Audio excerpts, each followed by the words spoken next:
Hello friends, good morning সবাইকে। কেমন আছো তোমরা? আশা করছি তোমরা সবাই ভালো আছো। এসকে সঙ্গীতা ব্লগে তোমাদের ওয়েলকাম জানিয়ে আজকে নতুন একটা ভিডিও শুরু করছি। তা আজকের ভিডিওটা হচ্ছে একদমই আমার ফ্রেন্ডদের জন্য। তো অনেক ফ্রেন্ডরা আমাকে বলে, বৌদি তুমি সারাদিন বাড়িতে একা একা কী করো? তো তাদেরকেই বলছি, তাদেরকে উদ্দেশ্য করেই আজকে বলছি যে আমি সারাদিন কি করি। তোমরা আজকে দেখো, সঙ্গে থেকো, ভিডিওটা স্কিপ কেউ করো না।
তো 9টা বাজে, ফটাফট ব্রেকফাস্ট কর, তারপরের কাজগুলো আবার শেয়ার করি।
তো ফাইনালি আমার কাজকর্ম কমপ্লিট।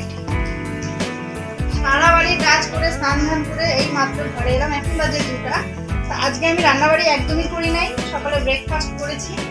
আর ছেলে সকাল থেকে বায়না করছে, মা আজকে বাইরে খাওয়া দাওয়া করবো, তাই রান্নাবাড়ি করিনি। এখন চলে যাব দাদাভাই হোটেলে খাওয়া দাওয়া করতে। তো সঙ্গে থেকেও স্কিপ করো না কেউ। এখনকার মতো টাটা। তো ফাইনালি আমরা দাদাভাই হোটেলে পৌঁছে গেলাম। তো এই যে খাবারটা দেখতে পাচ্ছ সামনে, দেখেই জিভে জল। তো এটার দাম মাত্র 60 টাকা। তো টাটা।